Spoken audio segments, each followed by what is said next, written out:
Saya diminta untuk menjelaskan tentang autoimmune disease dan saya mencoba membuat target bahwa setelah selesai kita para peserta ini mampu menjelaskan secara ringkas penyakit autoimun. Jadi jangan ribet deh, yang penting kita bisa menjelaskan secara awam, orang tidak perlu terlalu pusing atau menjelaskan secara medis ya. Tapi nanti kalau ada kasus-kasus yang ingin ditanyakan, juga barangkali kita bahasnya bisa japri ya, karena kadang-kadang kan rahasia pasien itu ya, kalau kita siarkan begini aja 300 orang dengar kan nggak enak. Lalu yang kedua, Bapak Ibu bisa menjelaskan penanggulangan penyakit autoimun, dan dari situ juga mungkin kita bisa lihat nih justifikasi penggunaan produk ya, kenapa sih produk ini diusung ya untuk bisa juga menanggulangi berbagai penyakit termasuk diantaranya autoimun. Nah sebelum mulai saya mau sharing dulu. Jadi pekerjaan saya dosen. Jadi, saya di sini sebagai medical expert. Saya juga dosen di FKUI, di Fakultas Kedokteran UI. Dan kenapa sih saya bergabung di sini? Karena pertama saya di AFC ini melihat bahwa produk yang dibuat oleh Jepang ini scientific ya. Memang dia berangkat dari tradisi-tradisi mereka dengan makanan sehat dan sebagainya. Tapi setelah itu mereka juga membuat risetnya, sehingga ketika saya diperkenalkan dengan produk-produk SOP dan Utsukushi, saya melihat ini scientific juga, jadi bukan jual obat tanpa ada dasar, tetapi mereka melakukan suatu penelitian. Dan kebetulan juga saya juga pernah 2 bulan tinggal di Jepang, di sana sebagai dosen tamu. Nah di sana itu saya bisa melihat ya bahwa orang Jepang itu honest ya, mereka nggak berusaha bohong-bohongin kita. Jadi itu juga yang mungkin diwanti-wanti oleh AFC dari Jepang, bahwa ketika kita mempromosikan produk ini, kita juga jangan jual janji ya, tapi kita betul-betul melihat mana yang saintifik, ada mungkin bukti-buktinya, mungkin juga ada 1-2 testimoni, itu bisa membantu menjelaskan produk ini. Dan bukan berarti bahwa satu obat atau satu produk nutrisi bisa menyelesaikan semua masalah penyakit. Bukan ke situ arahnya kita bergabung di AFC ini. Lalu yang kedua, kenapa saya bergabung sebagai dokter? Karena memang juga kita lihat sini ya, banyak dokter-dokter anti MLM, nggak suka dengan produk-produk komplementer seperti ini ya. Nah, kalau saya melihat bahwa ini adalah bagian dari holistic care. Saya di UI, saya mengajarkan kedokteran keluarga, dan kalau Bapak Ibu lihat di sini ya, ada Mandala of Health di samping kanan ini. Di sini tubuh manusia ini terdiri atas body, spirit, and mind, ya. Dan body, spirit, and mind ini berinteraksi satu sama yang lain untuk membuat orang itu sehat ataupun sakit. Orang ini hidup di dalam keluarga dan di dalam komunitas, punya budaya, ya, dan mereka ini berinteraksi satu sama yang lain, variabel-variabel ini untuk membuat orang itu sehat ataupun sakit. Nah, jadi dari sini saya bisa melihat, mungkin juga kalau Bapak Ibu lihat film Dr. Strange ya, kalau masih ada yang pernah lihat, jadi tidak semua bisa dijawab oleh Western medicine, ya. Jadi kalau dilihat ada complementary alternative medicine, itu sebenarnya istilah pengobatan sebagai komplement atau sebagai pengganti dari Western medicine. Ya, ini memang penamaan ini seolah-olah Western medicine lebih superior dari pengobatan yang lain. Padahal sih sebenarnya nggak juga ya. Western medicine ini kebetulan dukun-dukun zaman Hippocrates dulu aja yang menang ya, karena dia jadi penjajah dunia, sehingga ilmu Western medicine meluas ke seluruh dunia. Tapi sebelum Western medicine ini meluas, kira-kira abad 15 ya, meluas.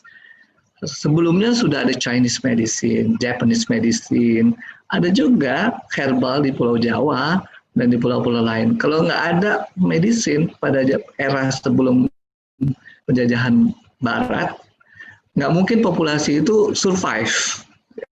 Ternyata populasi itu survive karena sejak zaman dulu kuman penyakit, ya, masalah radiasi dan sebagainya pasti ada. Ya, tapi kenapa orang ada yang survive dikasih dengan obat-obat tradisional? Ya, kita sebutnya tradisional karena saya belajar Western medicine. Ya, tapi sebenarnya Western medicine itu ya salah satu aja sih dari antara semua medicine yang ada di dunia. Dan istilah complementary karena Western medicine ini dianggap dianggap yang paling luas, paling scientific lah dipakai. Tapi ternyata kalau kita lihat dalam gambar ini, baik di Amerika Serikat maupun di Jepang, ya banyak sekali juga orang yang menggunakan complementary medicine, bahkan lebih banyak di Jepang daripada di USA. Ya, jadi sebenarnya ya artinya complementary medicine yang diajarkan di Indonesia, di Cina, di Jepang itu udah ratusan tahun umurnya dibandingkan Western medicine yang baru masuk berdasarkan bersama-sama penjajahan. Jadi tentu saja lebih berakar ya dalam budaya dibandingkan dengan ilmu-ilmu yang baru. Nah, masuk ke topik kita pada hari ini tentang autoimmune disease ya. Kalau kita urai penyakit autoimun ya, auto itu aja sendiri, imun itu adalah pertahanan tubuh. Jadi ini kalau dirangkai kira-kira suatu penyakit yang timbul karena sistem pertahanan tubuh kita. Ya. Tadi penjelasan awal tentang kenapa saya tertarik dengan dengan SOP ini, dengan AFC, akan berkaitan dengan pembahasan selanjutnya mengenai autoimmune disease. Ya, dan ini penting untuk Bapak Ibu kuasai ketika kita menjelaskan autoimmune disease ini dan peran dari produk kita. Kenapa? Karena banyak sekali upaya mengcounter ya produk ini dibikin dia macam-macam lah ya, banyak berita-berita yang disampaikan dan Bapak Ibu juga bisa melihat bahwa ya nanti dalam penjelasan selanjutnya ya Bapak Ibu bisa melihat bagaimana peran dari produk ini. Nah, saya akan mulai dengan sistem imun terlebih dahulu. Wah, ini maaf salah ketik ya, bukan sistem tapi sistem imun. Sistem imun kita ini ada dua macam kalau dibagi besar, yaitu satu yang bawaan orok ya, satu lagi yang didapat. Yang bawaan itu nama aslinya, nama Inggrisnya disebut innate immunity, kemudian yang didapat disebut adaptif jadi hasil adaptasi, atau disebut juga acquired yang didapat. Nah, innate immunity ini apa? Jadi satu imunitas ya yang tidak spesifik ya, daya tahan tubuh yang tidak spesifik. Dia merupakan satu sistem pertahanan ya yang dibawa sejak kita lahir untuk secara tidak spesifik melawan semua jenis penyebab penyakit ya, antigen disebutnya antigen. Nah, ini kebanyakan yang tidak spesifik bentuknya seperti barrier ya. Jadi kalau kita sekarang pakai masker itu barrier, kita pakai face shield itu barrier. Nah, barrier aslinya tubuh kita apa?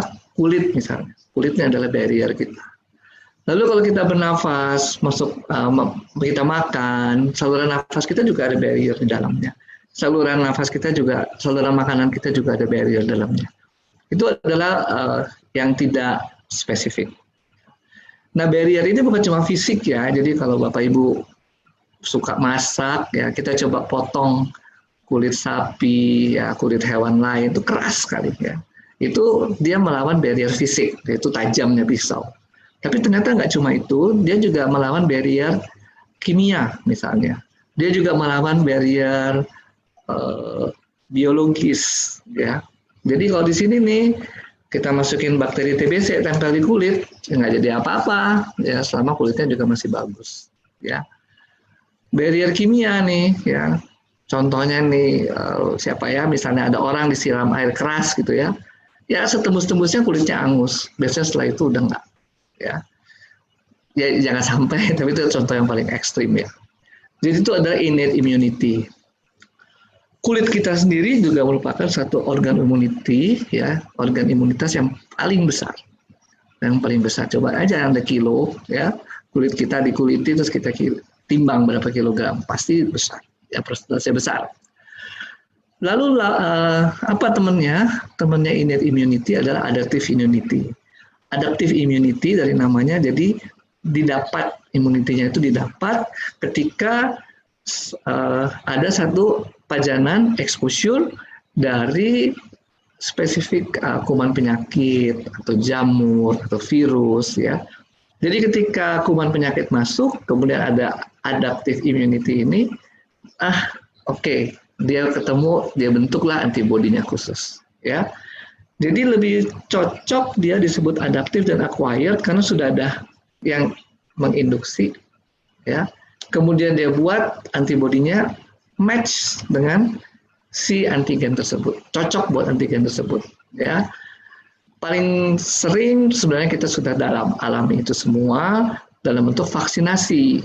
Jadi vaksinasi itu kalau kita diberi vaksin terhadap BCG, yaitu untuk anti tuberkulosis, maka antibodi yang dibentuk ya itu khusus hanya buat kuman TBC. Dia tidak bisa melawan kuman yang lain. Dia tidak bisa melawan virus. Nah, disebut adaptif. Jadi hanya spesifik buat antigen tertentu ya atau kuman tersebut. Oke. Nah, itu sistem imun kita. Ketika kita berbicara mengenai adaptive immunity, tentang autoimmune disease, maka kita akan banyak bermain di adaptive immunity ini. Kita bukan bermain di innate immunity, tapi kita bermain di adaptive immunity. Nah, adaptive immunity ini ada sel-sel yang bertanggung jawab namanya sel limfosit. Ya, limfosit kita ada dua macam, yaitu limfosit T dan B. T itu T-nya dari kata thymus. Thymus ada di sini, nggak kelihatan ya. Nah, thymus ada di dada kita. Kalau sudah besar, thymusnya mengecil. Artinya limfosit itu dimatangkan di thymus.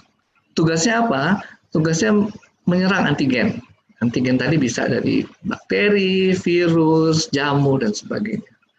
Lalu dia mengontrol sistem imun untuk bisa melawan bakteri tersebut. Dia panggil teman-temannya. Nah, dia pakai alat panggil namanya cytokines, sitokin ya. Mungkin kalau sekarang sering dengar dengan COVID-19 ya, kita dengar istilah-istilah sitokin itu banyak muncul di sana. Ya. Nah, si limfosit ini yang mengontrol respon imun adaptif tersebut. Siapa yang dikontrol? Yaitu limfosit B. Limfosit B ini adalah sel yang memproduksi antibodi.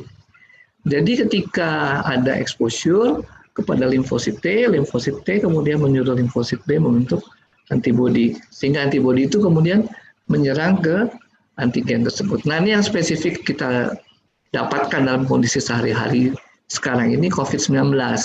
Virusnya namanya SARS-CoV-2. Lalu kita ketika melakukan rapid test, ya, kita sebenarnya mendeteksi antibodi terhadap SARS-CoV-2 tadi, virus tersebut ya. Antibodinya kalau sudah dibentuk, ya, kita bisa deteksi dari rapid test. Jadi antibodi terhadap SARS-CoV-2 yang dicek di rapid test hanya untuk mencari antibodi itu. Dia nggak bisa mencari antibodi malaria, tidak bisa mencari antibodi TBC, dan sebagainya. Khusus hanya untuk antibodi SARS-CoV-2. Itu rapid test buat SARS-CoV-2. Nah, siapa yang produksi? Limfosit B. Jadi ada limfosit T, ada limfosit B.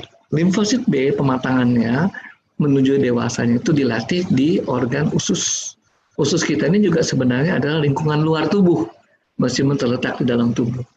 Kenapa dia disebut lingkungan luar tubuh? Karena dia memasukkan semua ya ke dalam tubuh kita, ya, tapi di dalam tabung yang namanya usus tersebut. Ya, nggak langsung masuk ke dalam darah misalnya, tidak langsung masuk ke dalam otot, tapi dia di dalam usus ya. Dia bentuknya juga kita sudah tahu bersama, ada lumen, ada lubang di dalamnya, dan disitulah lingkungan luar tubuh kita yang ada di dalam tubuh kita. Aneh ya. Nah, limfosit B ada di situ. Jadi sebenarnya kalau mau ditanya, sel-sel pertahanan tubuh kita ada di mana nih banyaknya? Kebanyakan terdapat di barrier interaksi antara dunia dalam tubuh kita dengan dunia luar tubuh kita. Jadi pastinya ada di saluran nafas, di permukaannya, ada di kulit kita banyak, di saluran cerna kita banyak. Karena di situ adalah tempat ya interaksi antara lingkungan luar dan lingkungan dalam tubuh kita. Dan tujuannya apa? Mereka mau menahan supaya tidak terjadi infeksi masuk ke dalam tubuh kita. Atau penyakit, bukan hanya infeksi. Nah, di mana sih kita lihatnya? Kalau kita lihat di hasil laboratorium, ya, kita melihat ada jumlah leukosit. Jadi jumlah leukositnya adalah jumlah tentaranya dalam satuan mikroliter darah. Ya. Kemudian tentara-tentaranya itu di breakdown lagi, namanya hitung jenis. Ada basofil, eosinofil, neutrofil, limfosit, monocytes. Ya. Nah, kita bicara adaptive immunity ada di sini, lymphocytes. Jadi kalau Bapak Ibu dapat hasil darah, lihat limfositnya. Limfositnya ada range normal 20-40% kira-kira. Ya. Kalau di bawah 20% berarti limfosit kita menurun, ya, atau berlebih di atas 40%. Lalu kalau produksi antibodi tinggi, misalnya pada infeksi, kebanyakan laju endap darahnya jadi tinggi, LED-nya jadi tinggi. Tetapi bukan berarti LED tinggi satu-satunya adalah karena antibodi tinggi. Ini nanti kita udah belajar sedikit kalau kita lihat di pemeriksaan darah. Lalu ada pemeriksaan-pemeriksaan yang spesifik khusus untuk antibodi, khusus untuk autoimmune disease. Dan ini nanti mungkin saya kasih lihat sekilas saja, ya. Nah, kembali ke tadi, autoimmune disease, ya, atau penyakit yang disebabkan imunitas tubuh menyerang tubuh kita sendiri. Namanya juga sistem imun, ya, sel limfosit tersebut. Itu semua tersebar di seluruh tubuh, terutama di barrier-barrier tadi, ya, kulit, saluran nafas, saluran cerna, yang berhubungan dengan dunia luar. Nah, mereka itu bisa menyerang tubuh yang seharusnya tidak diserang, harusnya dia menyerang benda-benda asing, dia menganggap tubuh itu benda asing juga, sehingga harus diserang. Karena itu kejadiannya bisa di seluruh tubuh. Apapun bisa terjadi tergantung tempat menyerangnya, ya. Jadi keluhannya bisa macam-macam, keluhan fisik apapun bisa timbul, ya. Terus karena keluhan fisiknya bisa banyak, ya, orang bisa lelah, fatigue, ya. Sering juga lupa, gitu. Kemudian kadang-kadang karena lupanya itu untuk pekerjaan yang sederhana butuh waktu yang lebih lama, ya. Kemudian juga mungkin timbul peradangan sehingga kadang merasa demam, kedinginan, ya, atau nyeri-nyeri persendian dan sebagainya. Nggak spesifik. Jadi kalau ditanya infeksi virus, kayak gini juga keluhannya kira-kira. Itu infeksi virus, ya. Ada benda asing virus masuk dalam tubuh kita. Nah, ini seperti ini, ya. Benda asingnya bukan dari luar, tubuh kita sendiri dianggap benda asing, ya. Nah, ini Bapak Ibu bisa lihat gambarnya diambil dari internet sini, ya. Nah, ini organ tubuh kita nih, timus ya, yang di rongga dada. Kemudian di sini ada rongga-rongga atau bagian-bagian tubuh yang banyak pertahanan di bentengnya nih. Tonsil, amandel, kelenjar getah bening. Kelenjar getah bening banyaknya. Di sini leher juga ada, di ketiak ada yang bisa teraba, di selangkangan juga ada, ya. Kemudian organ-organ lain ini juga limpa, ya, di sedikit di dalam lambung sini, di bawah lambung. Lalu ada di sini adalah sumsum tulang. Sumsum tulang ini gunanya apa? Gunanya untuk memproduksi sel-sel tadi yang disebut leukosit dan teman-temannya atau timnya, ya. Leukosit itu nama besarnya, kayak TNI, nanti ada angkatan darat, angkatan laut, angkatan udara. Nah, ini ada neutrofil, ada basofil, dan sebagainya. Oke. Nah, itu dibentuk oleh sumsum tulang, bone marrow. Kemudian autoimmune disease itu kenapa bisa terjadi? Ada faktor dalamnya, mungkin ada faktor bawaan, ya, jadi ada genetik atau familial, ya, yang mempengaruhi produksi dari sel-sel putih ini. Berinteraksi dengan gaya hidup kita, ya, hormonal dalam tubuh kita, lalu dengan lingkungan kita. Jadi kalau kita lihat, aduh kok sekarang penyakit aneh-aneh, ya, macam-macam, ya. Ya nggak salah, karena kenapa? Ini merupakan hasil interaksi tubuh dengan lingkungan.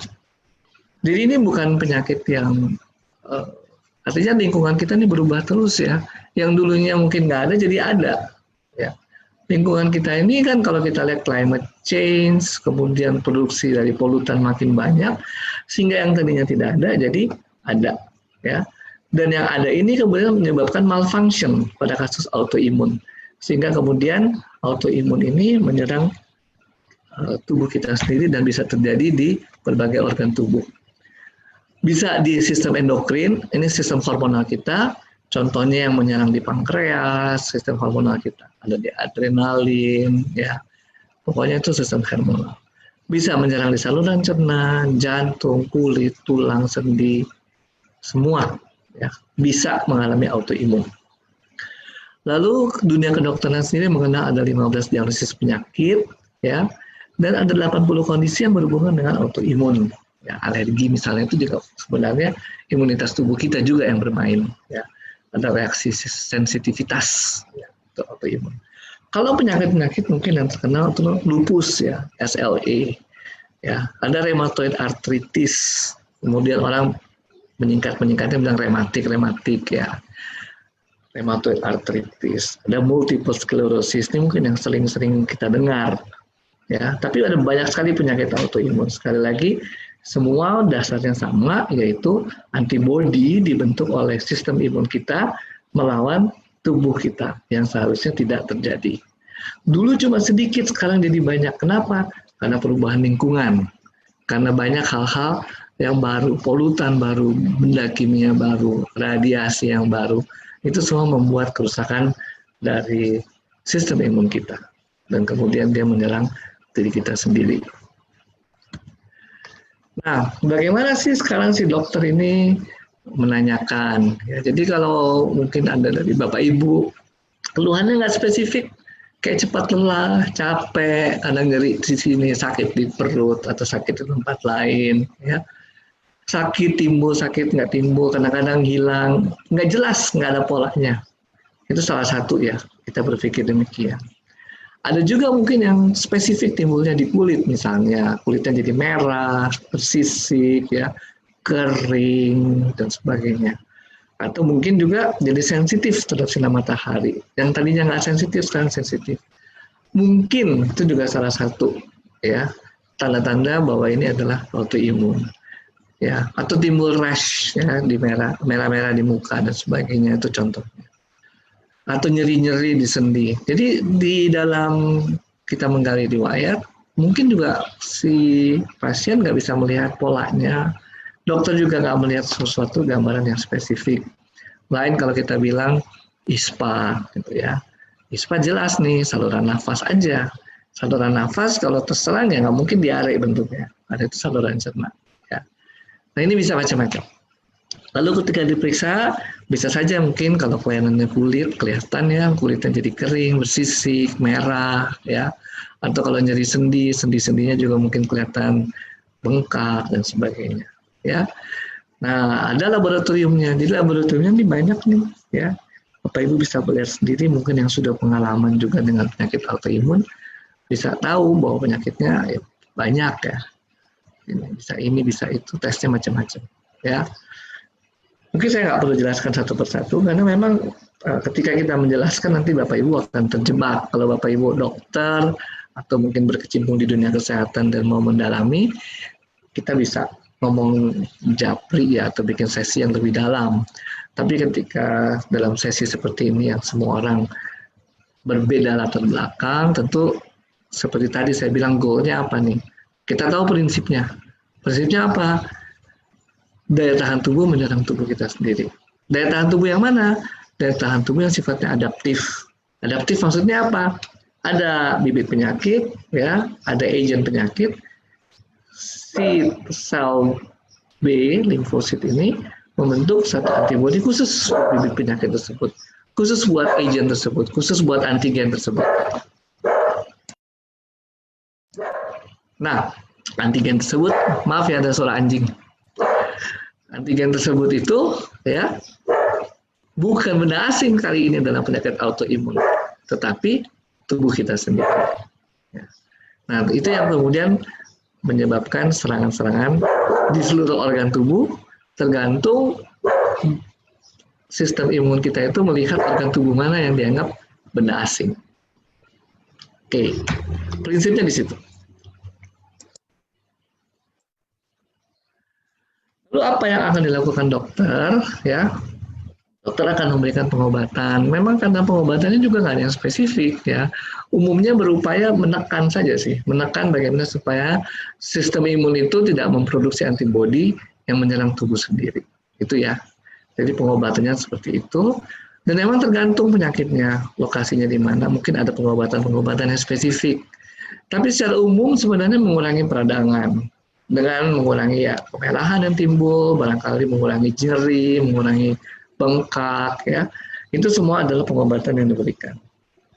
Nah, kembali ke sini ya, dan juga nanti Bapak Ibu bisa lihat bahwa ternyata bukan satu-satunya. Jadi ada diet, ada aktivitas fisik. Kalau Bapak Ibu masuk ke komunitas autoimun, di situ ada istilah LDHS, yaitu 5 dasar hidup sehat. Jadi bukan obat, nggak satu-satunya obat. Ya, yang pertama saja ini gaya hidup sehat. Gaya hidup sehat ini dia kasih contoh makanan yang bebas 5P. 5P ini penyedap, pengawet, pengental, pemanis, pewarna. Itu semua adalah bahan-bahan kemikal yang mungkin dulu nggak ada. Atau kalaupun dulu ada, sifatnya natural dari alam langsung. Tapi sekarang banyak bahan kimia. Ya, memang serba salah nih. Bapak Ibu misalnya mau mengurangi risiko diabetes, makan pemanis. Tapi pemanis sekarang dikatakan sebagai salah satu yang harus dihindari dalam penyakit autoimun. Itu contoh saja ya, contoh. Nah, itu yang harus kita perhatikan baik-baik. Artinya apa? Ya mungkin kita akan tidak bisa 100% menghindar, tapi kita bisa melakukan apa? Balancing. Ya. Nah, kemudian yang lain apa? Aktivitas hidup sehatnya. Mandi adalah hidup yang aktif, ya, aktif secara mandiri. Lalu dikatakan di sini contohnya melakukan latihan fisik, ya, olahraga atau latihan fisik selama 30 menit sehari. Nah, latihan fisik ini apa sih gunanya? Memang secara tidak langsung itu memperkuat otot, ya. Mungkin kita tidak terlalu jelaskan tadi di awal, tapi kita punya sistem imun, punya sel-sel tadi, ya, yang ada di dalam pemeriksaan darah, leukosit tadi. Nah, mereka menyebar dari seluruh tubuh kita untuk mempertahankan tubuh kita supaya tidak sakit. Mereka menyebar dengan cara apa? Satu, dengan cara peredaran darah. Yang kedua, dengan pembuluh darah limf. Ya, limf itu cairan getah bening. Ya, namanya juga getah bening, jadi dia bening nggak kelihatan. Ya, dan dia menyebar oleh apa? Oleh aktivitas otot. Dengan aktivitas otot, ya, membantu memompa sehingga cairan itu bisa terputar, tersirkulasi dalam tubuh. Disitulah limfosit kemudian dan juga teman-teman sel leukosit lainnya menyebar seluruh tubuh kita. Karena itu penting, ya, olahraga secara tidak langsung, aktivitas fisik ini akan membantu kita meningkatkan imunitas. Apalagi yang lain, aktivitas fisik ini juga meningkatkan masuknya oksigen ke jaringan, ya. Dengan oksigen masuk ke jaringan, termasuk sel-sel imun tubuh kita bisa bekerja lebih efektif karena mereka memang membutuhkan oksigen dalam kerjanya. Oke. Yang berikut dalam 5 dasar hidup sehat, kalau kembali Bapak Ibu lihat ke webnya autoimun autoimun community ini, ya, adalah pengendalian stres. Stres ini juga, ya, kalau dalam Senin kemarin sudah disinggung bahwa hormon kebahagiaan itu namanya endorfin ternyata meningkatkan kemampuan untuk kita menyelesaikan masalah kesehatan. Atau dengan kata lain, kalau kita stres, masalah kesehatan kita akan makin berat, ya. Bagaimana caranya? Bisa ibadah, ya, yoga, ya, bisa melakukan meditasi, dan yang penting juga komunikasi yang positif. Ya, karena itu penting sekali Bapak Ibu berhenti dari hoax, keluar barangkali dari media antisosial. Ya. Saya bikin plesetan di sini, ya, karena kita selama ini bilang ini medsos, media sosial. Tapi kenyataannya isinya apa? Media antisosial, jelek-jelekin orang, jelek-jelekin tokoh, jelek-jelekin siapapun, ya, atau jelekin produk, itu namanya media antisosial, ya, bukan media sosial lagi, ya. Keluar dari situ, karena itu merupakan stresor, ya.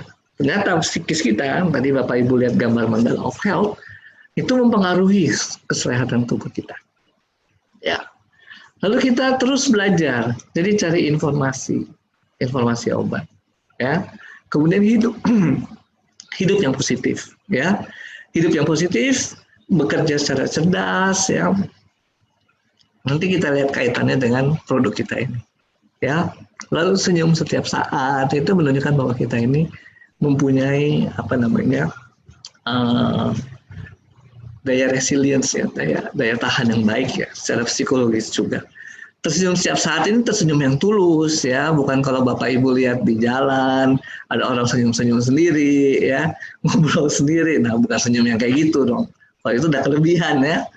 Tapi ini yang dimaksud adalah tersenyum setiap saat, tersenyum yang tulus, ya, bahwa Bapak Ibu mencerminkan hatinya juga lagi happy. Karena happy itu menunjukkan bahwa Bapak Ibu bisa melawan penyakit. Nah, Ini salah satu yang saya mau kutip dari komunitas komunitas autoimun tadi, yaitu gaya hidup.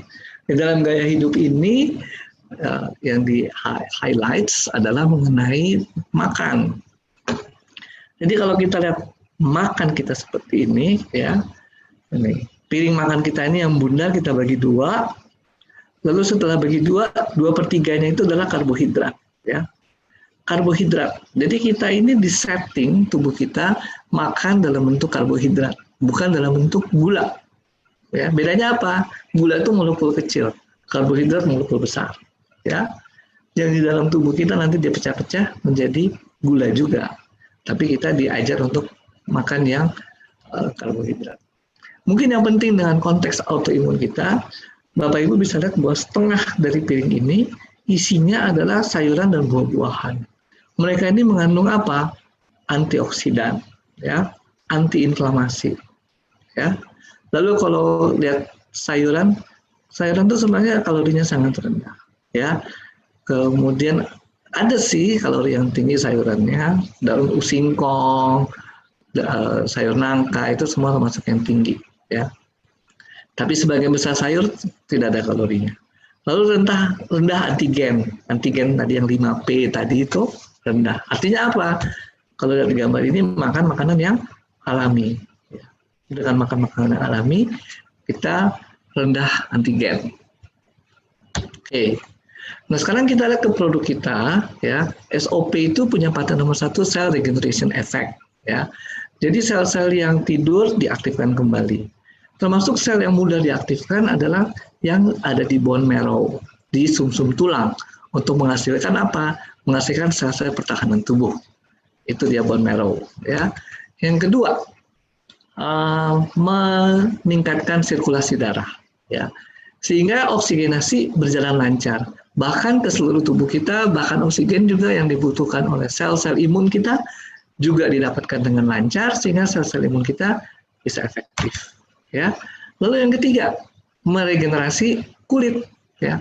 Kulit tadi kita sudah belajar bahwa itu organ imunitas yang paling besar dalam tubuh kita. Dan dia adalah barrier yang terluar untuk menahan semua, menahan fisik, kimia, biologis. Ya. Kalau itu bolong, tembus, di dalamnya pasti terpengaruh. Ya. Nah itu adalah kerja dari produk SOP kita. Ya. Nah kalau kita lihat di sini, Bapak Ibu bisa lihat ini produk SOP. Ya. Cari di sini ingredients-nya. Ya. Tidak ada gula, adanya pemanis. Ya, beda ya, pemanis membuat manis, tapi dia bukan gula. Sehingga kalau lihat ke bannernya, flyersnya autoimun tadi, termasuk rendah kalori dong, ya, karena nggak ada gulanya. Ya, Anda lihat juga produk usus rendah gula, ya. Di dalamnya nih ingredients, jadi kalau dia ikut betul dengan BPOM, semua apa yang dikandung di dalam produk harus tertulis. Dan kita tidak melihat 5P di dalamnya. Di sini juga nggak ada, ya. Lalu tinggi zat antiinflamasi, anti radang, ya. Anti radang itu apa? Yaitu antioksidan. Antioksidan menyebabkan bisa menangkal zat stres oksidatif, ya.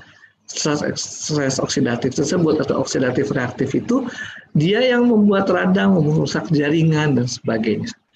Nah, dengan adanya antioksidan itu mengurangi peristiwa perusakan jaringan, berarti mengurangi peristiwa radang.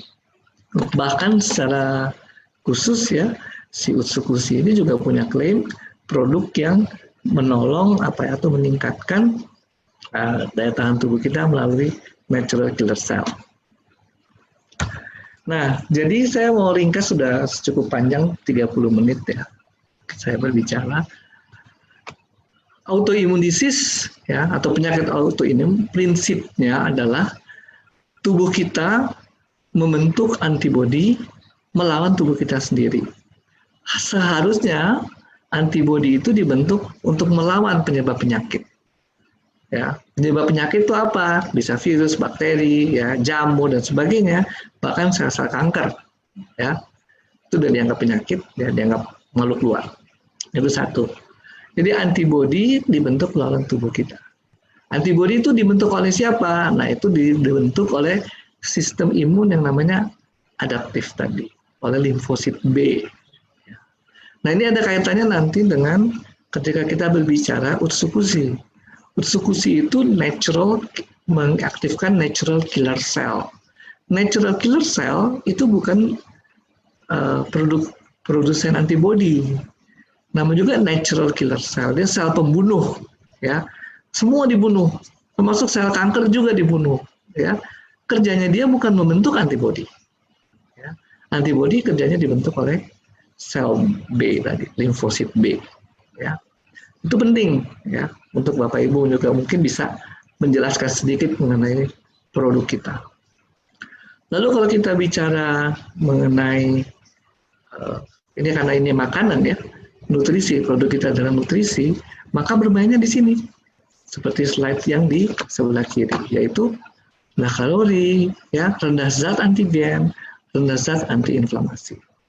Ya. Nah, mungkin sekilas saya kembali lagi ke slide yang sudah lewat. Nah, ini dia. 5 dasar hidup sehat, ya. Gaya hidup sehat tadi kembali ke makanan, tadi kita sudah sampai pada kesimpulan tersebut. Aktivitas fisik, ya. Kemudian pengendalian stres, ya. Terus belajar dan hidup positif. Itu, ya. Kemudian kadang itu banyak yang menyerang, ya. Karena katanya utsukusi meningkatkan imunitas, sehingga orang bilang, waduh ini kalau autoimun gimana, ya? Yang saya pelajari utsukusi itu melalui natural killer cell, ya. Dan kita sudah pelajari tadi, saya sudah sampaikan, NK cell itu bukan yang tugasnya memproduksi antibodi. Antibodi itu tugasnya limfosit B. Memang mereka kerjasama, ya, tapi bukan tugasnya NK cell. Nah, kembali ke sebagai nutrisi sehat, dia sebenarnya memenuhi kriteria, ya. Tapi juga kita mesti juga membuka wawasan juga bahwa mungkin juga ada orang-orang yang beda reaksinya, ya. Ada orang yang minum vitamin C oke, tapi ada orang yang minum vitamin C jadi mencret. Ya kan kita nggak bisa salahin vitamin C-nya, ya kan. Ada orang sakit kepala minum paracetamol sembuh, yang lain pada sakit kepala minum paracetamol tetap sakit, ya. Bukan paracetamol yang salah, tapi memang respon dari masing-masing tubuh bisa berbeda, ya. Kembali lagi kalau lihat produk, dua-duanya masuk dalam kriteria makanan sehat, ya. Kenapa makanan sehat? Itu natural product, tapi juga mungkin ada reaksi orang yang berbeda. Nah, itu yang mungkin kita bisa jembatani. Jadi kalau ditanya sama saya, nomor satu jawaban saya SOP dulu, ya. Dalam slide saya juga saya sengaja cuma taruh SOP. Saya nggak taruh usuh. Takut orang salah baca nih, ya. Salah baca, masukin di slide, masukin di Instagram, di Facebook, jadi berabe, ya. Nah, mendingan SOP. SOP udah lebih jelas dalam konteks gini. Dia meregenerasi sel. Bone marrow kita memproduksi sel-sel darah putih. Ya, itu cocok, ya. Nggak apa-apa emang itu untuk melawan penyakit, ya.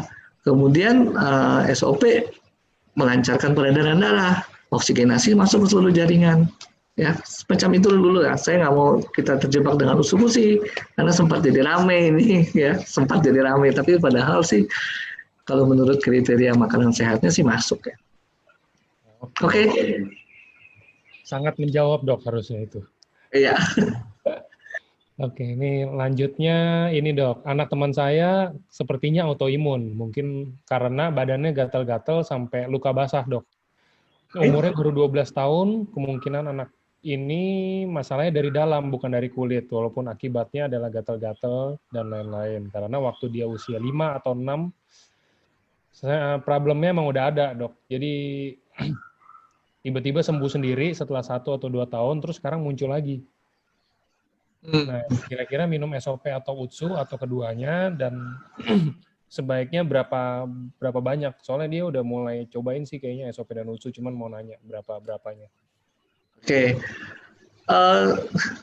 Diagnosisnya saya nggak bisa bilang, ya. Itu tergantung dari dokter yang memeriksa, kan saya juga nggak memeriksa. Sekali lagi, kalau gambarannya adalah kulit, kemudian digaruk, basah, jadi luka, gitu ya. Tentu dengan SOP bisa. SOP kan tadi ada klaim efek nomor 3-nya, itu meregenerasi kulit ya. Kulit kita diperbagus oleh SOP. Nggak masalah, ya boleh. Ya, Anda boleh makan SOP itu.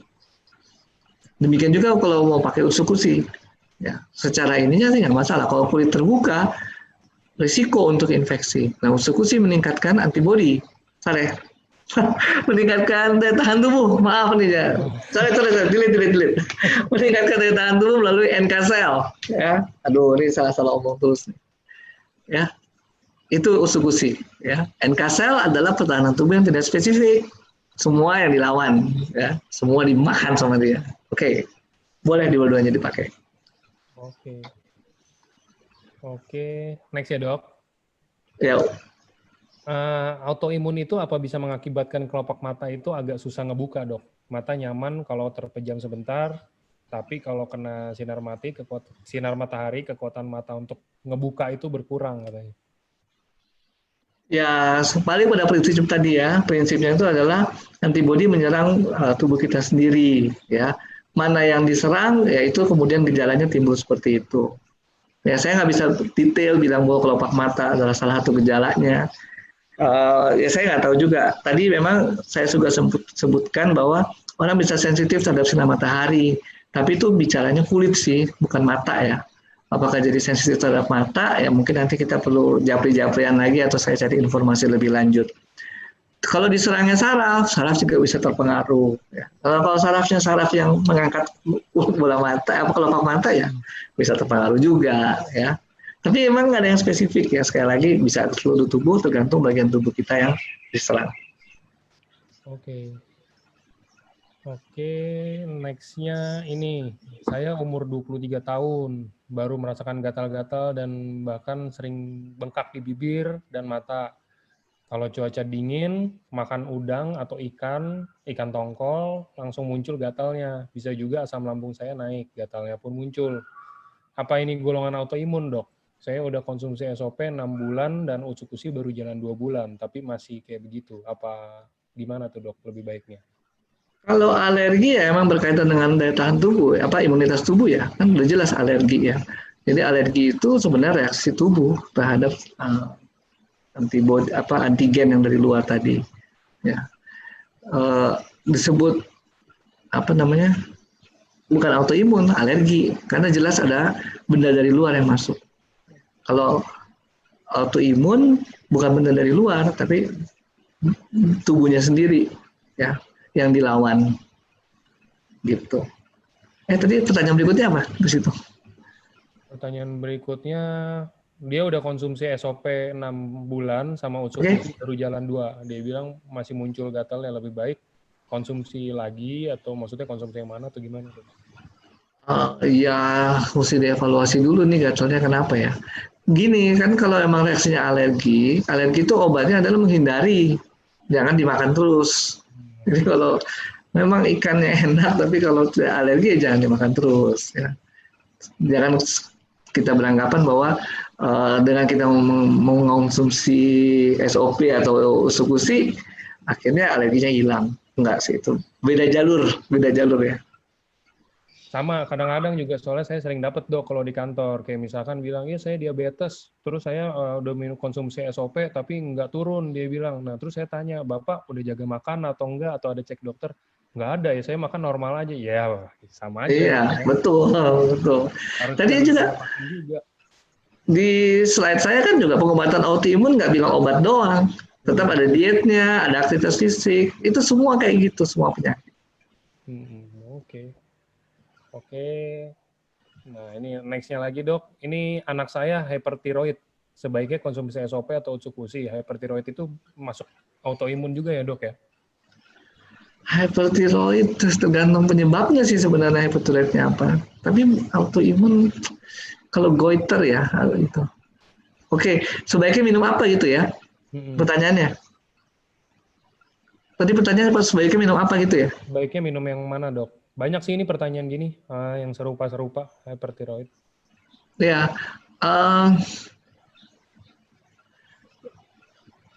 kalau menurut saya sih gini, ya, apa namanya? Kalau kita kembalikan lagi ya sekarang ke reaksinya apa sih sebenarnya hepatitis yang terjadi ya, karena bisa macam-macam penyebab. Nah kalau kembali ke konteks autoimun ya, produk kita ini oke, ya, mau itu usukusi maupun itu apa namanya SOP ya, kriteria makanan sehatnya sih oke, terpenuhi sebenarnya ya. Lalu yang lebih saya highlight di sini memang peran dari si SOP ini ya, dalam hal apa? Dalam hal dia meregenerasi sel, ya, dalam hal dia meningkatkan perbaikan tubuh ya. Jadi kalau misalnya mau ditanyakan makan apa, ya sekarang kalau dalam konteks bicara ini makan SOP aja dulu ya. Tapi kalau mau coba usul-usul sebenarnya juga bukan sesuatu yang masalah ya. Tapi dengan catatan tentu saja tiap-tiap orang punya reaksi individual yang kadang-kadang mungkin bukan yang kita inginkan. Oke. Oke. Nextnya, nah ini saya nggak tahu nih kalau untuk Hashimoto dok, dosis yang dianjurkan, maksudnya untuk minum SOP dan usukusi itu berapa? Mendingan kita itu japri aja kali ya Hashimoto itu. Ya, nanti ngobrol-ngobrol. Karena kita juga ini sekali lagi ya, ini makanan sehat, kita nggak bicara dosis. Ya, anjurannya adalah 2 kali 1. Dan kemudian kita merasa bahwa itu nggak cukup, silakan ya. Kenapa bisa kita merasa nggak cukup? Kita boleh menambahkan sekali lagi berkaitan dengan berat. Ya, biasanya kalau obat selalu ditanya berat badan. Ya, dan kemudian masalahnya, luasnya masalah atau besarnya masalah. Ya. Kalau tadi saya kasih contoh psoriasis, makin luas kulit yang terkena ya lebih baik makin banyak makannya.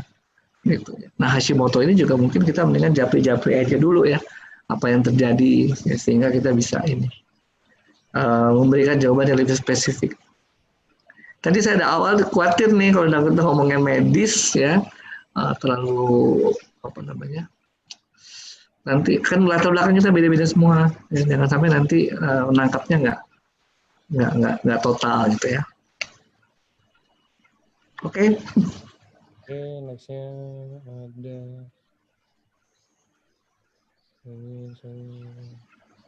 dok, kalau konsumsi SOP dan UTSU yang dibarengi sama konsumsi obat diet, apa mengurangi efektivitas SOP dan UTSU? Juga efektivitas obat dietnya? Obat diet itu maksudnya apa nih? Nggak ada ya? Sorry, bukan yang nanya. Apa SOP dan usukusi mengganggu aktivitas obat diet? Fat burn gitu kali ya dok ya? Apa? Fat burner ya, mungkin. Sorry apa? Fat burner. Kayak yang setipe-setipe itulah, yang untuk biar kurus, apa gitu-gitu loh dok. Oh. Ya, khususnya orang kalau obat-obat chemical gitu bukannya autoimun nggak boleh ya? Nanti mau menginduksi mendingan nggak usah aja, cari produk-produk alami. Kalau mau diet juga dihitung aja butuh kalori berapa. Jangan terlalu banyak makan-makan yang ini. Makan-makan yang ini ya, terlalu chemical. Nah ini ada yang belok dari autoimun tapi kayaknya sering nanya nih kayak begini. Untuk ambeien gimana dok? Bagusnya SOP atau SOP UTSU atau gimana dok? Gantung derajat ya. Kalau derajatnya udah tinggi, besar, sebenarnya pengobatannya operasi ya. Itu juga saya harapkan juga member semuanya ada obat apa penyakit-penyakit yang memang mesti operasi lah gitu ya. Jangan semuanya dianggap bisa selesai. Gitu. Karena apa? Kalau saya kasih contoh tumor, misalnya kanker gitu ya, kanker udah sebesar 2 kilogram gitu. Terus kita suruh natural killer cell kita makan untuk kanker.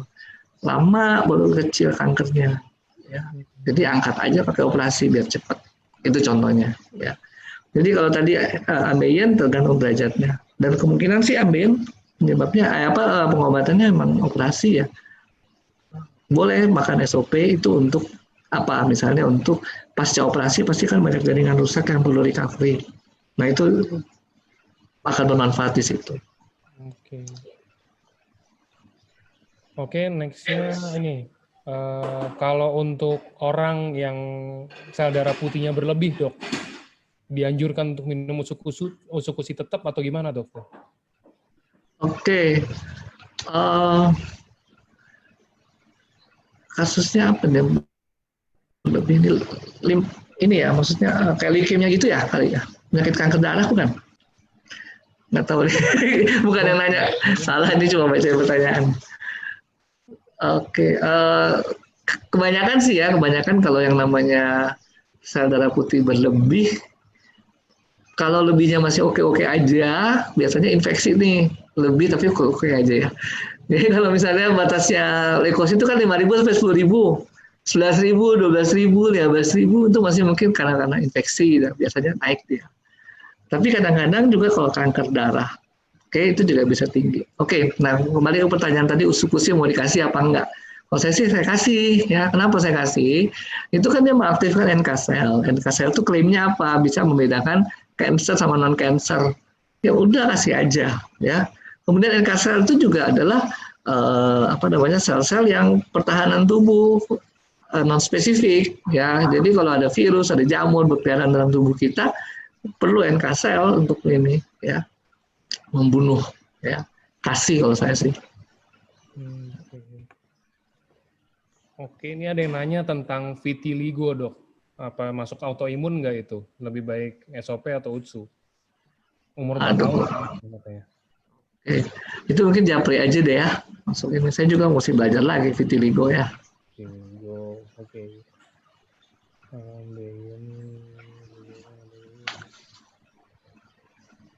Ini kalau udah dimatiin chattingnya hilang semua ya?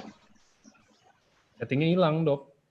Oh, direkam kali supaya bisa dijawab satu-satu atau terus di-share. Direkam. Iya sih, coba sebenarnya saya bisa kayaknya saya tarik deh. Rekam nanti saya jawabnya di Word aja, saya jangan jawab di. Jadi nanti habis tanya jawab gitu loh. Jadi ada isinya juga, bisa ngisi FB, bisa ngisi Instagram, misalnya kan gitu. Di Instagram ada sih ini. Nih ada yang nih kalau di Instagram di FB ini saya coba baca yang di FB ya, Dok. Tapi ini tanya jawab ini kalau diisi di FB juga bagus gitu. Ya. Di FB ada anak teman ini ada kena luka bakar dari dagu sampai ke perut usia 8 tahun, Dok. Oke. Nah, cocoknya dikasih SOP atau UTSU? Dua-duanya cocok. Ya, karena SOP meregenerasi sel, kulit juga. Luka bakarnya derajat berapa nih ya? Terus usugusi kenapa? Karena dia pertahanan tubuh. Begitu kulit terbuka kan pertahanan tubuh yang paling luar rusak. Ya, udah infeksi. Nah, itu dikasih usugusi supaya NK selnya aktif. Nih. Oh, bisa, Dok. Nih, kata Dokter Alam, di-blok aja semua chat. Nanti saya blokin deh. Nanti saya kasih ke dokter ya. Oke. Thank you, Dokter Alam. Nah, ini suami saya gagal ginjal, cuci darah seminggu 2 kali, asam urat 9, kreatinin 6,4, dan ureumnya 87. Sebaiknya minum SOP aja atau ditambah usukusi, dan sehari kira-kira berapa, Dok? Oke, ini bukan autoimun kayaknya nih ya mungkin. Iya. Oke, itu japri aja ya nanti ya, ini aja. Kalau penyakit, kalau yang autoimun,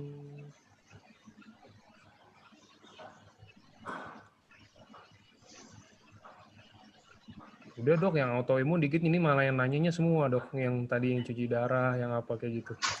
Oh gitu. Ini ada nih autoimun IBD UC, anak umur 12, mau minumnya SOP atau usukusi atau SOP aja cukup, Dok? Ya sekarang gini, saya juga berkaitan dengan kontroversi yang terjadi ya, makanya saya akan ngomong SOP dulu sekarang. Ya, mungkin Bapak Ibu sempat ada yang tahu terjadi sesuatu di belakang layar sana, makanya saya juga nggak mau slide saya terlalu menyebutkan usus-usus nanti rame lagi. Tapi kira-kira begitulah. Kalau mau dibilang sebenarnya kembali ke ingredients-nya dibandingkan dengan itu sengaja saya kutip dari kelompok komunitas autoimun ya, bahwa ingredients-nya itu memenuhi persyaratan diet untuk autoimun pada dasarnya ya. Terus tadi juga saya singgung bahwa kerjanya bukan membentuk antibodi ya. Jadi sebenarnya oke ya. Tapi kalau sekarang mau ditanya SOP dulu yang diberikan. Oke. Next-nya ada nih dok, kalau kena hypertiroid ya, terus pantang salmon sama seafood, apa boleh masih konsumsi SOP dok? Kan SOP dari salmon. Ini banyak yang bertanya ke saya, kalau saya alergi ikan masih boleh nggak konsumsi SOP? Oh, saya juga bingung tuh jawabnya tuh kadang-kadang. Dites aja. Dites aja 1 gram, apa 1 saset, jadi alergi apa enggak, ya. Terus terang sih, kan ikan itu kan yang kita makan ototnya ya. Daging ikan itu kan ototnya ikan. Kita kan jarang makan tulangnya ikan ya. Atau kita ada sih yang makan telur ikan, kaviar itu ada ya. Ada sih yang makan. Tapi juga makanya sekarang kalau orang alergi ikan, alergi apanya nih? Kalau alergi dagingnya mungkin ya nggak alergi telurnya. Ini kan juga bukan telur lagi, ini kan selaput membran dari ovarium ya. Jadi saya sih bilang sih sebenarnya nggak ada nih alerginya. Tapi kalau takut, khawatir, coba dulu ya. Nanti masih ada ngelesnya lagi saya. Ternyata kelihatannya alergi nih. Pakailah CTM, pakailah cetirizine, terus minumlah SOP. Tapi itu ilmu hitam ya, ilmu hitam. Kalau alergi ya hindari alergi, itu aja sih. Ini ilmu hitamnya aja. Ke saya CTM. Oke.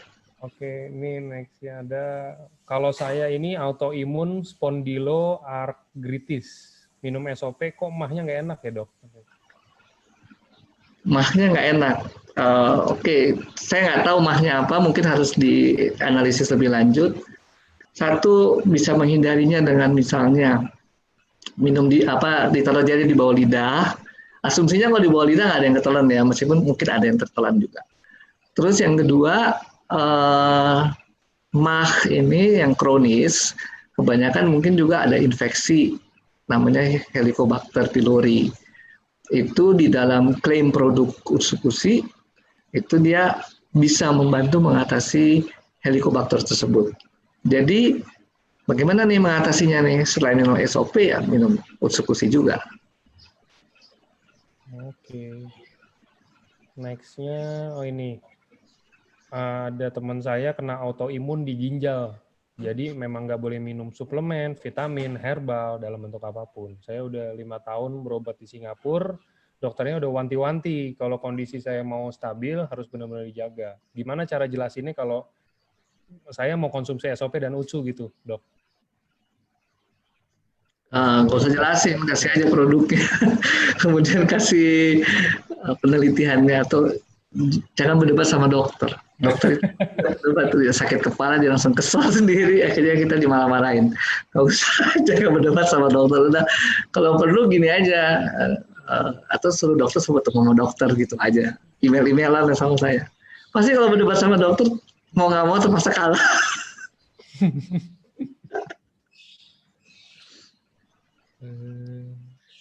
Nah ini tadi udah nanya nih yang autoimun ankylosing spondylitis, udah minum sehari 2 saset sejak Maret. Ada perbaikan sih, tidurnya bisa lebih enak, tapi masih sakit dok. Kira-kira ditambah nggak lagi nggak? Jadi berapa saset? Ya, sakitnya ini kan mesti dievaluasi, mungkin sarafnya meradang dan sebagainya ya. Dan meradang tuh kenapa gitu kan ya, harus dicari lagi penyebabnya. Jadi oke, boleh kita tambahin 2 saset karena dia punya efek sebagai apa? Antioksidan ya di dalam SOP tersebut. Nah, itu mungkin bisa membantu sehingga anti stres oksidatif tadi ya, perusakan jaringan berkurang, radang berkurang, termasuk saraf juga bisa jadi nggak terangsang lagi. Oke.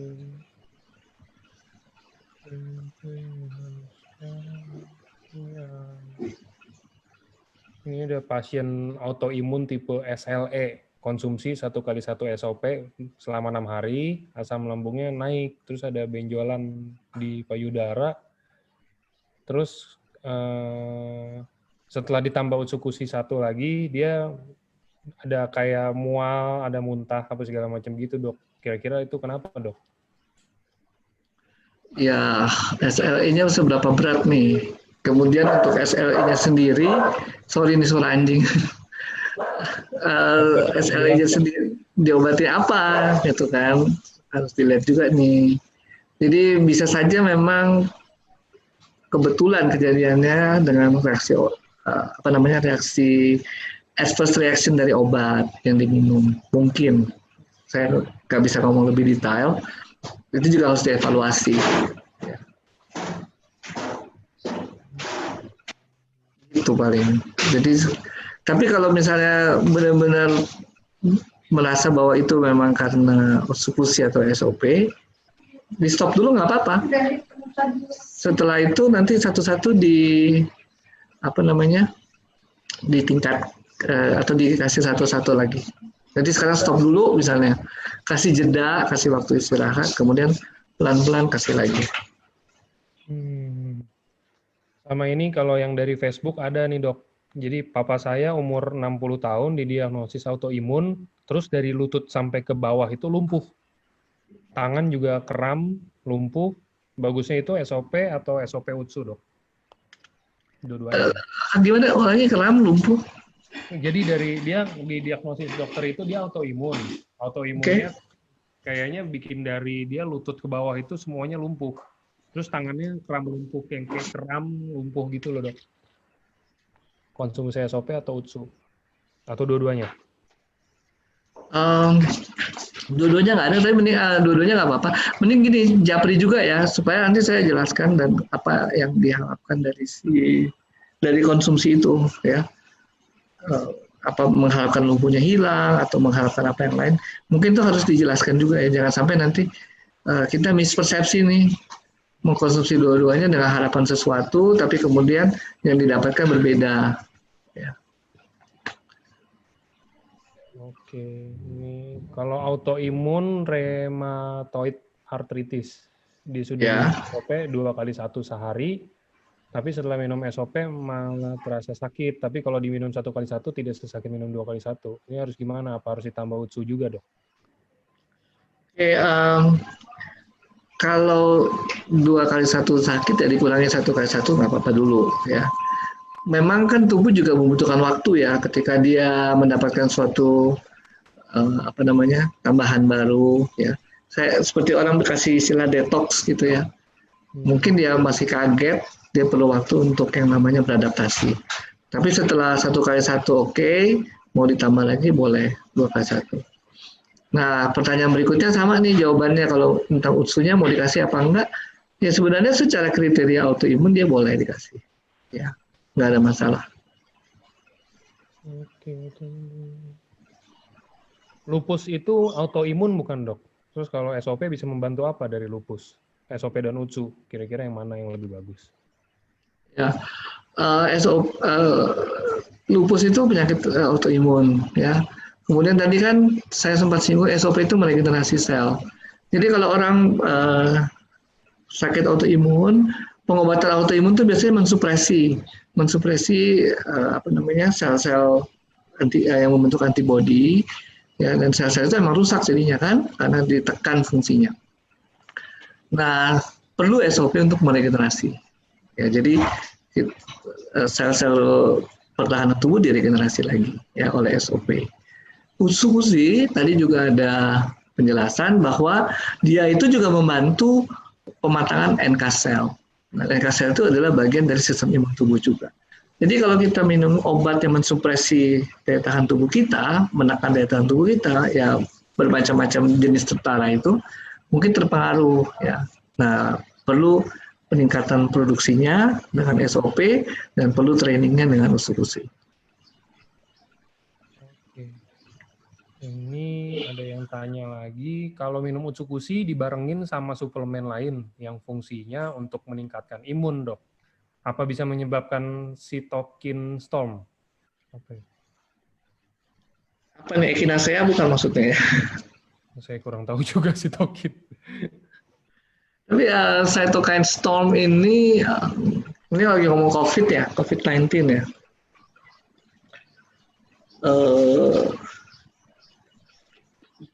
Saya takut nanti ini nggak jelas nih konteksnya nih, mendingan japri kali ya.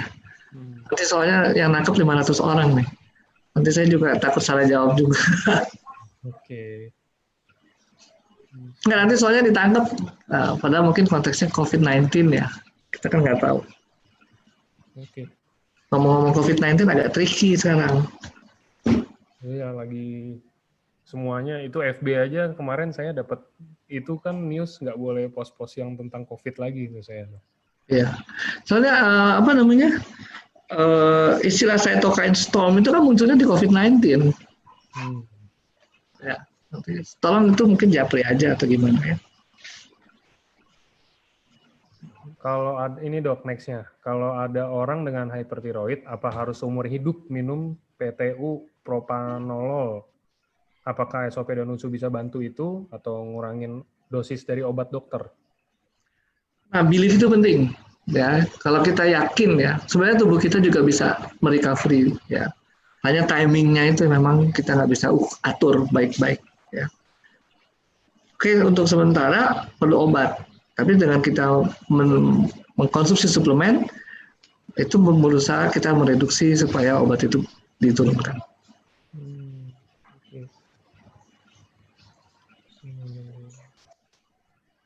Jadi pendekatannya di belief ya, bukan pendekatannya di dia mengganti obat PTU. Pendekatannya di belief, ya, belief dan kemudian bahwa dengan belief itu mempengaruhi kita untuk recovery. Oke. Ini oh ini ada penderita autoimun osteoartritis. Kakinya udah mulai bengkok dok, tapi nggak ngerasain sakit. Apa itu menandakan sakitnya makin parah? Apakah konsumsi SOP-nya harus dilanjutin? Apa gimana dok? Apa ditambah cukusi mungkin maksudnya ya?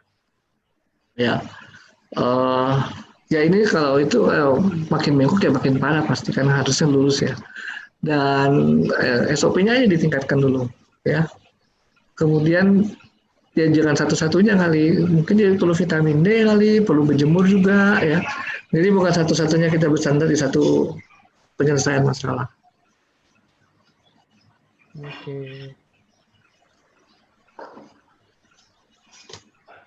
Oke dok, kalau autoimun jenis anemia hemolitik dosis nggak pakai dosis lagi sekarang ya ibu. Jadi ini maksudnya lebih ke arah minum SOP-nya berapa banyak gitu.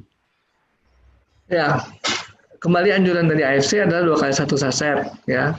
Kemudian kita tidak mengalami reaksi-reaksi yang nggak kita harapkan, kita tingkatkan 2 saset, 2 kali 2 saset pun tidak apa-apa.